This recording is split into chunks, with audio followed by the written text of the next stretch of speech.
Bismillahirrahmanirrahim. Dear students, Assalamu alaikum. Today's our lecture starts from Declaration of Variables. Declaration of Variables क्या है? जैसे कि last lecture में आपने स्टडी किया था कि वेरिएबल्स क्या होते हैं, कौन से आप जो है वो वर्ड्स को आप एज अ वेरिएबल नेम रख सकते हो, कौन से रूल्स होते हैं वेरिएबल्स का नेम रखने के लिए। तो आप जो है वो वेरिएबल को डिक्लेयर कैसे करते हो, C++ प्रोग्रामिंग के अंदर आप उन वेरिएबल को कैसे डिक्लेयर करते हो। किसी भी वेरिएबल को डिक्लेयर करने के लिए आपको उसका नेम और डाटा टाइप चाहिए होता है कि आपने उसका नाम क्या रखना है और उसकी डाटा टाइप क्या होगी। तो उसका लिखने का एक सिंटैक्स है जो कि बेसिकली आपको इधर स्क्रीन पर शो हो रहा है। Type list of variables. Type list of variables. Type का मतलब कि आपने उस वेरिएबल की डाटा टाइप डिक्लेयर करनी है। Type specifies data type of variable. For example it may be int, float, etc. वो आपके पास इंट, फ्लोट, चार जो भी है वो टाइप उसकी डाटा टाइप को बताता है। लिस्ट ऑफ वेरिएबल्स बताता है कि आपके पास जो है वेरिएबल्स के नेम क्या हैं। कॉन्स्टेंट्स हो सकते हैं, वेरिएबल्स की जो भी उनकी वैल्यूज़ आप उनको कॉन्स्टेंट नेम रख सकते हैं, जो भी रखना चाहें। Specifies a list of variable separated by commas in a single statement more than one variable separated by commas of same data type that can be declared. आप एक ही स्टेटमेंट के अंदर मल्टीपल वेरिएबल्स को लिख सकते हो, डिक्लेयर कर सकते हो। और डिफरेंट जो है स्टेटमेंट्स के अंदर भी आप जो है वो वेरिएबल्स को डिक्लेयर कर सकते हो अगर आपके पास डाटा टाइप्स डिफरेंट हैं। Different statements are use to declare variables of different data types. कि अगर आपके पास डाटा टाइप्स डिफरेंट है, यानी कि आपके पास इंट है तो इंटीजर टाइप का आप डाटा जो है उसको एक स्टेटमेंट में कर लोगे। आपके पास फ्लोट है उसको सेकंड स्टेटमेंट में कर लोगे। अगर आपके पास चार है तो उसको थर्ड स्टेटमेंट में कर लोगे। लेकिन अगर आपके पास सारी वैल्यूज़ जो हैं वो आपके पास वेरिएबल्स एक ही टाइप के हैं, सारे इंटीजर्स हैं या सारे फ्लोट हैं या सारे आपके पास चार हैं, तो उनको जस्ट वन स्टेटमेंट में आप जो है वो डिफाइन कर दोगे। So assigning the name and data type that a variable can hold is called declaration of the variable. All variable that are used in a program are declared by using variable declaration statement. The syntax to declare a variable in C++ is type list of variables. Syntax क्या होता है? Syntax basically is called rule of writing. आपने C++ में ये कहीं पर भी आप कोई काम करते हो, कुछ लिखते हो, तो वो लिखने का क्या रूल है? वो बेसिकली कहलाता है syntax. For example, to declare variables a, b, c, x, y of integer type, आपके पास integer type की डाटा टाइप है और जो आपके पास वेरिएबल हैं वो a, b, c, x, y हैं और ये सारे ही जो हैं वो integer टाइप के हैं। तो आप इनको इस तरह से स्टेटमेंट में लिखोगे। ये सिंटैक्स है आपके पास integer डाटा टाइप में वेरिएबल्स लिखने का। आपके पास int a, b, c, x, y और सेमीकोलन। मैंने आपको बताया था कि C++ प्रोग्रामिंग में आपने हर स्टेटमेंट को सेमीकोलन से एंड करना है। अगर आप सेमीकोलन यूज़ नहीं करोगे तो वो कंपाइलर उसको एरर क्रिएट करेगा, आपका प्रोग्राम रन नहीं होगा, रिज़ल्ट शो नहीं होगा, कंपाइलर एरर जनरेट करेगा। सिमिलरली अगर आपके पास डिफरेंट डाटा टाइप्स हैं और डिफरेंट वेरिएबल्स हैं तो आप उनको डिफरेंट स्टेटमेंट्स यूज़ करते हुए डिक्लेयर करोगे। इंट, फ्लोट, चार, डबल, ये आपके पास डाटा टाइप्स हैं।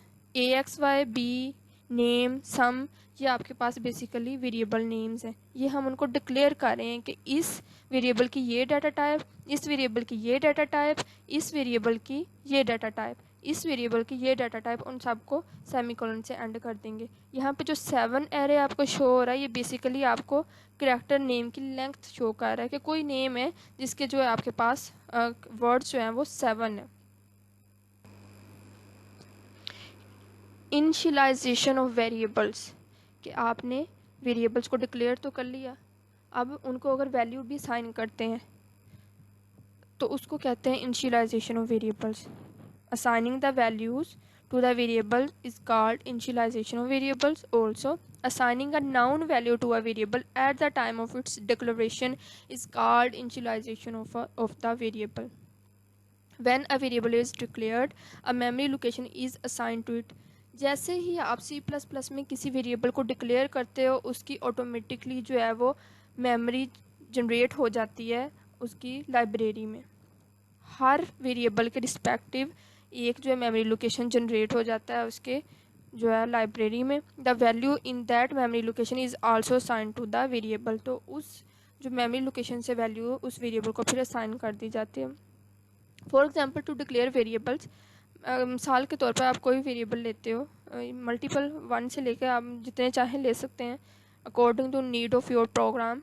तो आपको समझाने के लिए एग्जांपल के तौर पर ए बी मैंने 2 इंटीजर टाइप के वेरिएबल्स जो डिक्लेयर किए हैं, डिक्लेयर करने के साथ ही उनको वैल्यू भी साइन कर दिए। तो ये जो प्रोसेस है, आप उनको डिक्लेयर करते ही इंट ए ये वाला इतना हिस्सा जो है ये उसकी डिक्लेरेशन है, इज़ इक्वल टू 110 जो है उसकी इनिशियलाइजेशन है। तो अगर आपके पास इंटीजर टाइप का डाटा है और इंटीजर ही आपके पास जो है वो वेरिएबल्स हैं, तो आप उनको एक ही जो है वो स्टेटमेंट में करोगे। अगर आपके पास मल्टीपल हैं तो आप उनको जो है वो नेक्स्ट में भी कर सकते हो, कि मतलब यहाँ पे आप फर्दर उसकी स्टेटमेंट्स भी बना सकते हो। तो assigning value to a variable at the time of its declaration is called initialisation of variables. ये मैंने आपको समझाने के लिए एक प्रोग्राम क्रिएट किया जो कि बहुत सिंपल सा प्रोग्राम है। Write a program to assign values to different variables at the time of declaration. Print the assign values on the computer screen, कि जो आपने वैल्यूज़ असाइन की हैं उनको आपने स्क्रीन के ऊपर डिस्प्ले करवाना है। हर C++ प्रोग्राम का ये वाला पार्ट एज इट इज़ रहेगा, क्योंकि ये उसका स्टार्ट है, ये उसका स्टार्ट है, ये उसकी बॉडी ऑफ द प्रोग्राम है जो हर बार चेंज होगा according to your program. This is called body of the program, clear screen से लेके गेट ch तक। So hash include iostream, hash include कोनियन.h, ये आपके पास हेडर फाइल्स, इनको आपने इंक्लूड प्री प्रोसेसर डायरेक्टरीज के ज़रिए कॉल कर लिया। Word main is the function जो कि इंडिकेशन है start of the program. Word main is a function which is indicates that start of the program. Then आपके पास कर्ली ब्रेसेस आ जाती हैं जहाँ से आपका प्रोग्राम स्टार्ट हो जाता है। क्लियर स्क्रीन, क्लियर स्क्रीन में नेक्स्ट भी बताऊँगी। और क्लियर स्क्रीन आप इसलिए यूज़ करते हो कि आपके पास अगर पहले से कोई वर्क पड़ा हुआ है तो उसके रिजल्ट्स आपके इस वाले काम को जो है वो अफेक्ट ना करें, इसलिए आप क्लियर स्क्रीन करते हो कि पहले वाले काम को जो है वो क्लियर कर दिया जाए, ख़त्म कर दिया जाए। तो यहाँ पे मैंने क्या किया है, पहले वेरिएबल को डिक्लेयर भी किया है, साथ में इनिशियलाइज भी कर दिया, उनको वैल्यूज़ भी असाइन कर दी हैं। इस तरह से वैल्यू डायरेक्ट भी असाइन कर सकते हैं। इसके अलावा एक और आपके पास जो है ऑपरेटर यूज़ होता है CIN, वो भी नेक्स्ट बताऊंगी कि CIN के थ्रू भी आप जो है वो वैल्यूज़ असाइन कर सकते हो। तो यहाँ पे आपके पास मैंने वेरिएबल को डिक्लेयर किया है जो इंटीजर टाइप का था, a is equal to 4। Float जो है उसको जो है वो XY का नाम रखा है 3.4 और 4 नेम 7। जैसे कि इस नेम अरीशा के जो है वो 7 करेक्टर्स हैं, तो यहाँ पे उसकी एरे लेंथ बता रहा है। सी आउट, ये सी आउट प्रिंट करवाने के लिए, ये सी आउट प्रिंट करवाने के लिए, ये नेम को प्रिंट करवाने के लिए, ये इंटीजर टाइप डाटा को, और ये फ्लोट को। तो ये कह रहा है कि इन जो वैल्यूज़ हैं इनको प्रिंट करवा दिया जाए। उसके बाद गेट ch जो है वो रिज़ल्ट को डिस्प्ले करवाने के लिए स्क्रीन के ऊपर। Get ch is also a reserved word, it is also a function which use to display the C++ results on screen. तो मैंने जो है वो उस प्रोग्राम को लिखने के बाद उसको मैंने टर्बो C++ में भी लिखा और लिखने के बाद उसको मैंने प्रिंट करवाया। यहाँ पे आपके पास ये वाली जो विंडो है ये आपको शो कर रही है टर्बो C++ का विंडो है, ये टर्बो C++ की, जहाँ पे प्रोग्राम को राइट किया गया है। आपके पास हेडर फाइल्स हैं, मेन फंक्शन है, उसके बाद आपके पास बॉडी ऑफ द प्रोग्राम है, गेट ch और एंड। तो ये आपके पास उसका राइटिंग व्यू है, ये आपके पास रिज़ल्ट्स हैं जो जब मैंने प्रोग्राम को रन करवाया था तो वो इस तरह से आपके पास रिज़ल्ट शो हो गए। तो फर्स्ट आपके पास स्टेटमेंट में नेम था, यहाँ पे अरीशा प्रिंट हो गया। सेकंड आपके पास जो था वो इंटीजर टाइप डाटा था, वो 4 प्रिंट हो गया। और थर्ड नंबर पे आपके पास फ्लोटिंग पॉइंट डाटा था जो कि 3.4 की फॉर्म में आपके पास डिस्प्ले हो रहा है।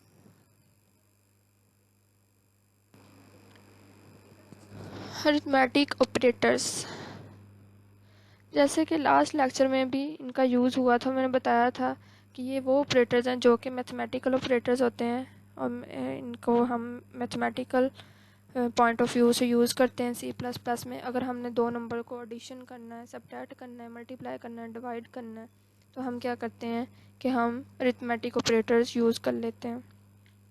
ये आपके पास दो वैल्यूज़ को वो कांस्टेंट भी हो सकती हैं, वो वेरिएबल्स भी हो सकती हैं, उनके ऊपर हम इनको ऑपरेट करवाते हैं और ऑपरेट करवाने के बाद जो है वो ये रिज़ल्ट्स को शो कर देता है।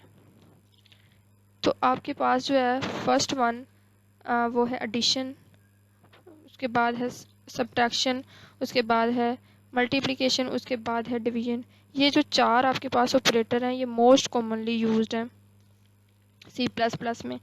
एंड द जो फिफ्थ वन है ये आपके पास बेसिकली रिमाइंडर ऑपरेटर और also called modulus operator. It can only B use for integer type of data. इसको हम सिर्फ इंटीजर टाइप ऑफ डाटा के लिए यूज़ करते हैं। It returns the reminder when one integer is divided by another integer. ये तब integer create करता है जब हम वन वैल्यू को डिवाइड करते हैं सेकंड वैल्यू के साथ। फॉर एग्जांपल आप 5 को डिवाइड करते हो 3 के साथ, तो एज अ रिज़ल्ट आपको 2 अगर मिलता है तो वो आपके पास रिमाइंडर होगा।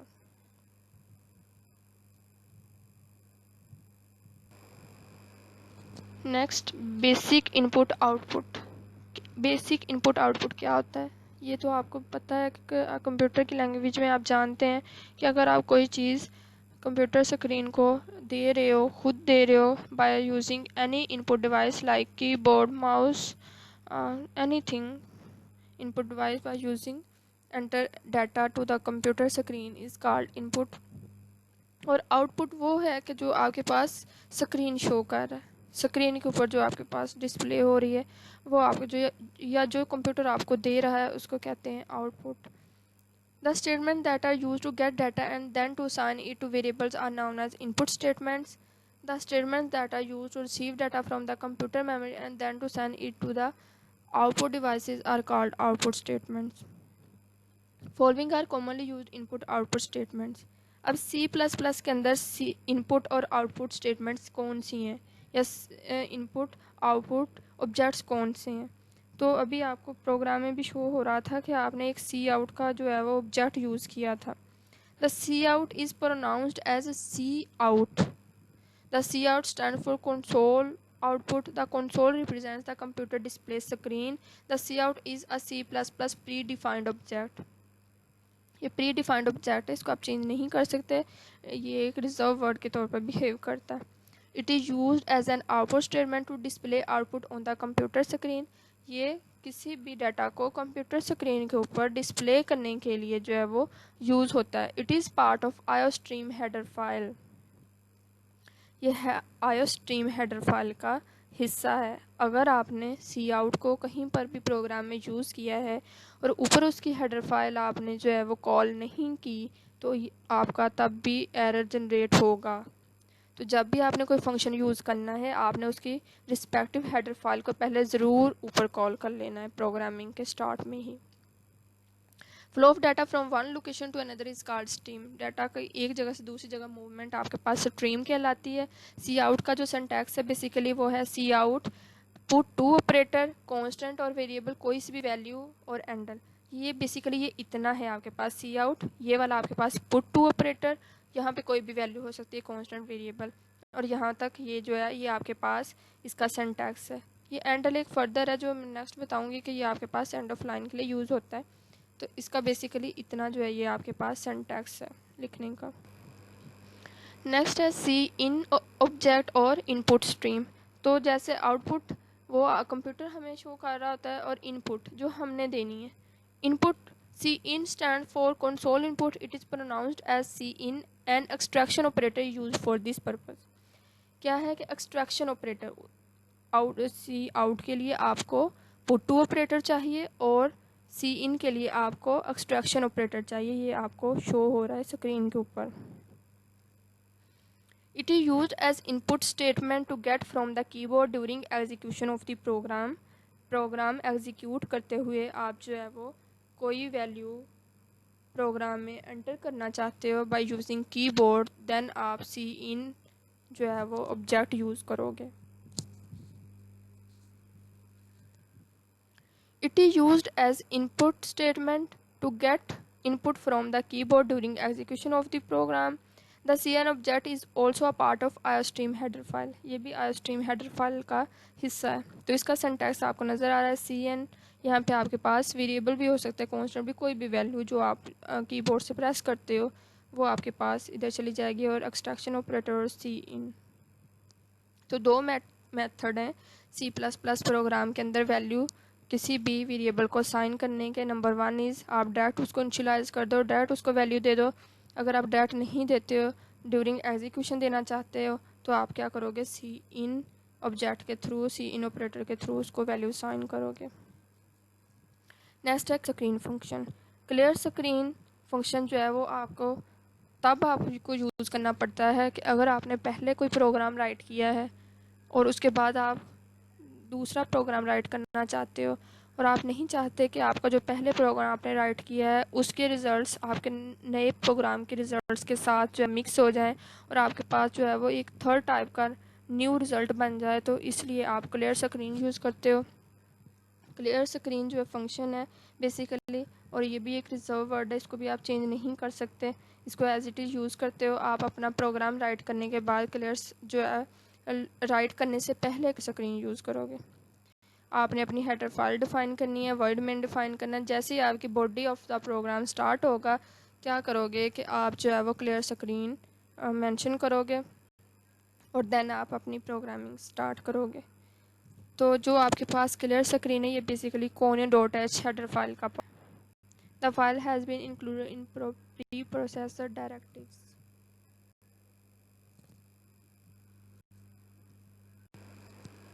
जैसे कि ये इधर प्रोग्राम में देखें, आपके पास हैश इंक्लूड आयोस्ट्रीम, ये आपके पास बेसिकली हेडर फाइल्स हैं। वर्ड मेन फंक्शन है जो कि इंडिकेट कर रहा है प्रोग्राम स्टार्ट हो गया। क्लियर स्क्रीन ये बता रहा है कि जो अगर पिछला कोई काम है, पिछला कोई आपके पास रिज़ल्ट पड़ा हुआ है तो उसको क्लियर कर दे। उसके बाद आपका वही बॉडी ऑफ द प्रोग्राम और ये आपके पास ये वैल्यूज़ को जो है वो डिस्प्ले कर दें। ये आपके पास अगेन बता रही हूँ, सी आउट जो है ये डिस्प्ले करने के लिए इन वैल्यूज़ को, ये डायरेक्ट असाइन की हुई वैल्यूज़ हैं। अगर आप इनको डायरेक्ट असाइन नहीं करते तो फिर आपने इनको सी इन के थ्रू जो है वो इनपुट करवाना है। नेक्स्ट है स्केप सीक्वेंस। ये आपके पास स्पेशल टाइप ऑफ सीक्वेंसेस होती हैं, असाइनमेंट्स। आप इनको जो है वो स्टेटमेंट्स में यूज़ करते हो। जैसे कि ये खुद प्रिंट नहीं होते, ये अपना वर्क जो है वो शो करवाते हैं। जैसे कि नज़र आ रहा है, special non printing characters are use to control printing on the output device. These are called escape sequences. These characters are not printed. These are written in single or double quotes. आप इनको single और double quote दोनों में लिख सकते हो। An escape sequence is a combination of backslash use करते हुए आप इनको राइट करते हो and a code character. Like ये आप देखें यहाँ पे ये बैकस्लैश और आगे आपके पास कोई भी कोड करैक्टर हो सकता है, ABTRN जो भी आप यूज़ करना चाहते हो। The backslash is called the control character. For example, to transfer the printing control to the next line, the escape sequence is written as। आप क्या करते हो कि आप अपने कंट्रोल को नेक्स्ट लाइन पर ट्रांसफ़र करना चाहते हो तो उसके लिए आप escape sequence यूज़ करोगे। सिमिलरली आपके पास जो है वो escape sequence के साथ बैक स्लैश के साथ जो है आप n यूज़ करोगे तो वो आपका कर्सर जो है वो न्यू लाइन पर मूव कर जाएगा। इसके बाद जो है वो अदर एग्जांपल्स में आपके पास है \a, \b, \t, \r, double \utc। \a जो है बेसिकली यहाँ पे a जो है बता रहा है कि इसका मतलब होता है अलर्ट और alarm. This character causes a beep sound in the computer internal speaker. It is usually used to draw attention during execution of program. जो B है आपके पास, इसका मतलब होता है B stands for backspace. This escape sequence causes the print control on the output device to move one space back. एक space back करने के लिए आप इसको यूज़ करते हो। उसके बाद नेक्स्ट है बैक स्पेस /t जो कि होता है टैब के लिए। This escape sequence causes the print control on the output device move one tab forward। One tab forward जाने के लिए आप इसको यूज़ करते हो।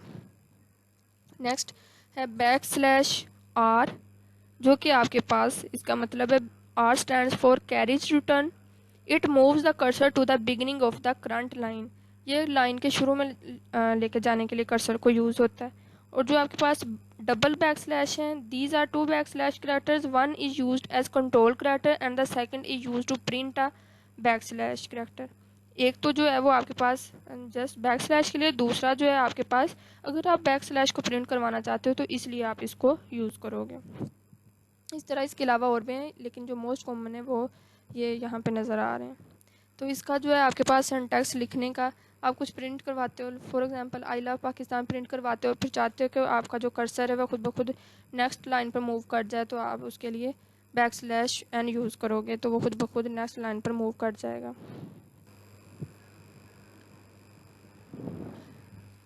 एंडल manipulator. Endl stands for end of line. It has same effect as the escape sequence. These manipulators are also operators. They are used with the put to operator to control the format of data. The Endl is an important and the most commonly used manipulator in C++. It is predefined IOStream manipulator.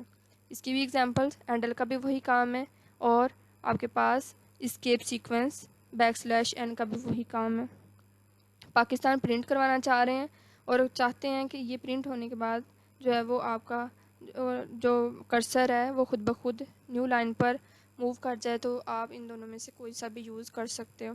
Cursor basically वो होता है कि आपने देखा होगा, आप कुछ भी राइट कर रहे हो, फॉर एग्जांपल आप मोबाइल में भी कुछ राइट कर रहे हो मैसेजिंग में या व्हाट्सएप पर कुछ राइट, तो जहाँ पे जिस जगह पे आपने देखा होगा लाइन सी ब्लिंक कर रही होती है, आप कुछ राइट कर रहे हो तो वहाँ पे एक लाइन ब्लिंक कर रही होती है, तो उसको कहते हैं बेसिकली कर्सर या कर्सर ब्लिंकिंग।